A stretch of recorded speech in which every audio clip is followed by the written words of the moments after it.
I started my first social media marketing agency in 2019, and it took us years to grow to the best year we'd ever done, which was $3 million in top line revenue at pretty bad profit margins. Fast forward to today, in 2025, we're gonna do $8 million in top line revenue at about 35% profit margins. And this all came from something so stupid simple, it was just changing the payment model. And that meant that we could save hundreds of thousands of dollars on team payroll and softwares and other expenses. And for the first time ever, it felt like we were actually going with the current rather than against it. So we grew to this 3 times the size basically overnight, whereas before it took us years. So I'm gonna walk through exactly how you can change your payment model as well so that you can still use all of the exact same skills that you've learned over the years, but just put it into a better vehicle. Because I know we all know that Warren Buffett quote, it's not about how hard you row, it's all about the boat that you're in. So let's get you in a better boat today. All right, so first of all, what payment method model am I even talking about? It's the pay per lead model. And when I first heard about this back in like 2020, I was like, nope, definitely not. Makes no sense. It's too challenging. I could just come up with a million reasons not to do it. But after just doing it, oh my God, has everything been so much easier for 3 main reasons that I said. It's B2B, MRR, and the profit margins. But I'm going to show you how you can simplify the shit out of your business so that you can raise the profit margins, sales are easier, and client retention doesn't matter as much in the retainer model. So, all right, first of all, getting started, B2B in our retainer model versus pay per lead model. So in the retainer model, our close rate on most of our calls was around 20% of live calls. And I've uploaded a lot of YouTube videos of me closing clients on retainers. And it always just felt like I had to go like X Games mode to be able to sell people because I'm not selling them something that's like guaranteed. And even if you have a guarantee, like it's still kind of this amorphous thing. It's like, hey, I'm gonna run your ads and hopefully you get clients and make money versus, hey, you pay me this and you get this in leads. So let's say it's $40 a lead. You pay me $4,000 and you get 100 leads. Here's our averages. People are closing about 8 to 12 out of them. That's it. It's a very concrete, tangible thing versus this amorphous, esoteric retainer that is kind of like you might get them something, you might not. So it always felt very challenging to close in retainer. Pay per lead, what we've seen, close rates as high as 60%, which is absolutely great. And when we go above 60%, that's a topic for another video. That it's actually not good because you're missing out on more potential revenue. So healthy for us in the pay per lead model is hovering between like 45 and 55%. Our close rate's actually getting a little bit too high, so we might want to let some more leads come in. Great problem to have, right? Because it's so much easier to sell the pay per lead model. Again, because they're getting this tangible thing. We don't run any guarantees currently. All we do is send them leads. We get them inside of a go high level, which I'm about to get into in a second, why our margins are way higher and everything is more streamlined and easier. But yeah, we've just noticed that the sales are way easier because you're selling them one direct thing, and we just have a ton of social proof to back it up. So B2B right out the gate, pay per lead is way better than the retainer model. And then in MRR, what we found is in the retainer model, it is really, really hard to scale if your churn rate is above 5%. So 5% churn. So basically, guys, it's around like 150 to 250 a month. You start to notice that your B2B acquisition, it's this trifecta of things. So your B2B acquisition starts to rise because you're scaling your ad budget. Then if your churn is already like 10, 15, or 20%, these two things colliding with one another make it extremely hard to scale past like 3 to 500K a month. And I know like to some of you people, these sound like big numbers, but they're really not if you just spend more on B2B ad spend. So number one, in the retainer model, it is number one, extremely hard to keep a churn rate of below 5%, meaning that just 5% of clients leave every single month. And what we've noticed in the pay per lead model is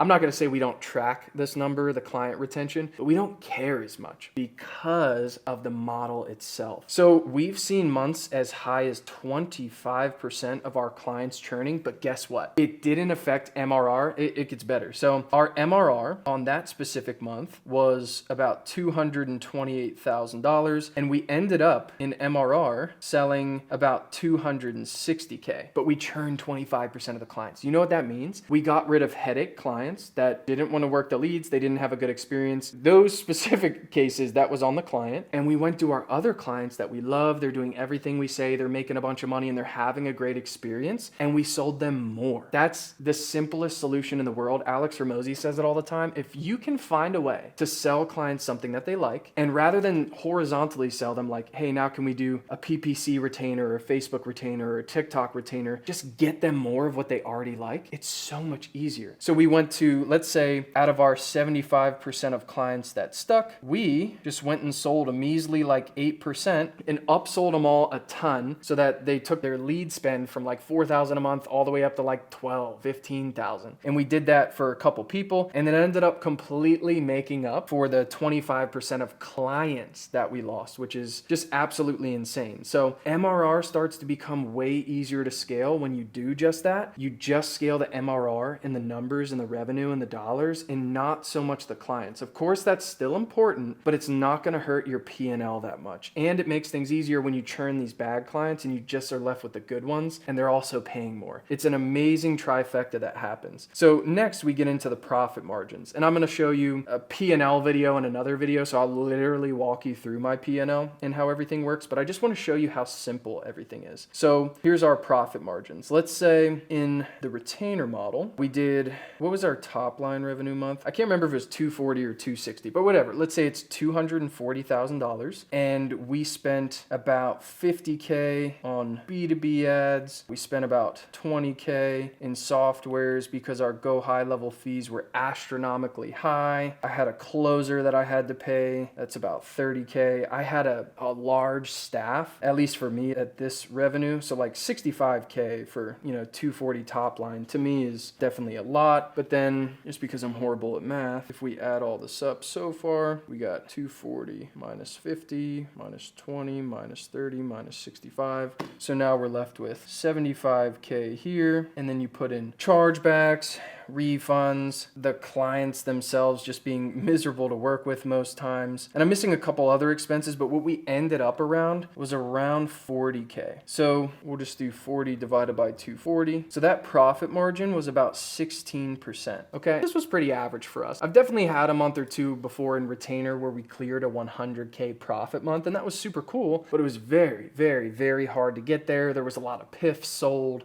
pay in fulls, and it defeated the purpose of doing a retainer in the first place. So if we put over here, so this one is 16%, and now over here, let's say an average month is 660K because the B2B is easier, the MRR is easier to hold, so our top line right out the gate is way better. And here's the big thing that we have to factor. So we charge, let's say, an average of $40 per lead. So we have over here $40 per lead, but let's say it costs us 20 to generate them. So right out the gate, we're really kicking off 330,000 in ad spend, and we're right at 50% margin. So we got a couple other things to throw in here. B2B ad spend right now, we're spending about 60K. So we're at 330 minus 60. Closer pay is about 30K. But here's the beautiful part. That team staff pay of 65K has gone all the way down to 20K because we can simplify the shit out of everything. We have one CSM, and because we're not doing all these custom campaigns and go high level and all this different stuff, we can really do this with one CSM, and he's only getting on a few calls a week. We also have an AI supporting the CSM. So that team pay has gone down from 65 to only 20,000, and this is at a way higher revenue. So that is super, super cool. And our softwares, instead of 20K, now they're only about 6K. And this is because already this model is better, but we take all of our clients and we run one nationwide campaign. So it's way easier for our media buying team to go out and run all these different ads and just take the average lead sold, and we calculate that into our P&L. But it's not, 100, 200 different campaigns for little clients in a 10 to 20 mile radius. No, it's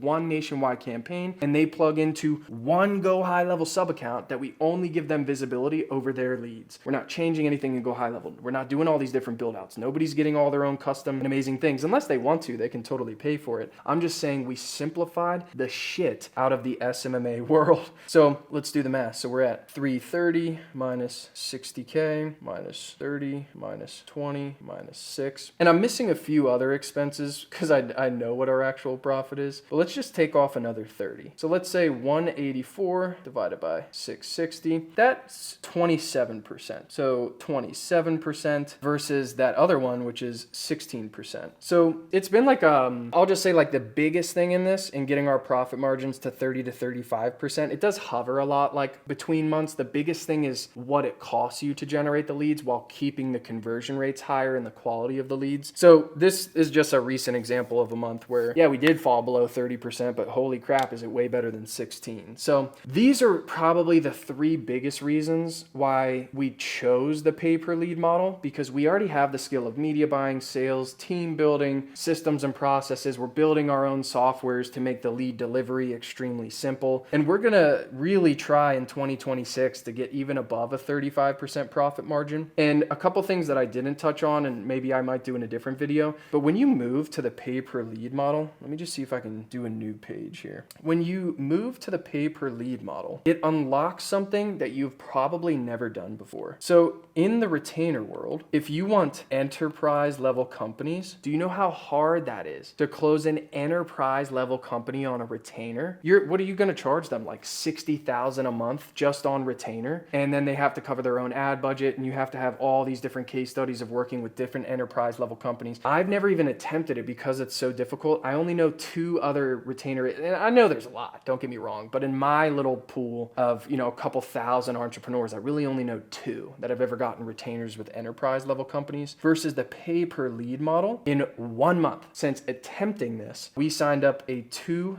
billion insurance carrier, and they said they would like 10,000 leads. So they haven't started yet, just to be clear, but this is something super exciting. A $2 billion insurance carrier. They want 10,000 leads. We're going to charge them $39 a lead. So that's $390,000, almost half my entire company's revenue from one client that we actually really, really like working with so far. And it costs us, let's say about $20 to generate. So it's about $190,000 in profit just off of one client. And guess what? This is 1 month of even attempting this. Very easy. We showed them, hey, we're one of the #1 lead vendors in the life insurance game. We've worked with hundreds of little clients, but we'd like to work with a big one. No risk to you. We'll spend all the money. You guys just pay us for the leads. And yeah, that's pretty much it. These large enterprise companies, they don't really buy retainers, at least that I've seen. If they're in sales, they're going to buy a ton of leads. And if you can supply them at a high level, they convert at a high rate, and you make a little bit of money on it, you're going to be very, very rich. Okay, so there is way too much to go over on the pay per lead method in this video, but I'm going to be walking through my P&L, my B2B sales process, exactly how we're setting up nationwide campaigns, exactly how we get enterprise level clients. And I'm going to break down, basically, we're going to shoot for the moon and scale to 1 to 2 million a month in 2026, fingers crossed. And I'm just going to kind of document the way in which we're able to get there. There's so many cool things I didn't touch on in the pay per lead model, which is like using AI for emails and basically getting leads for free. So you're running at 90% margins. You start to get into that affiliate marketing world, and that's where the big bucks are made. So stay tuned. There's way more videos. Click around and learn about the pay per lead model. See ya.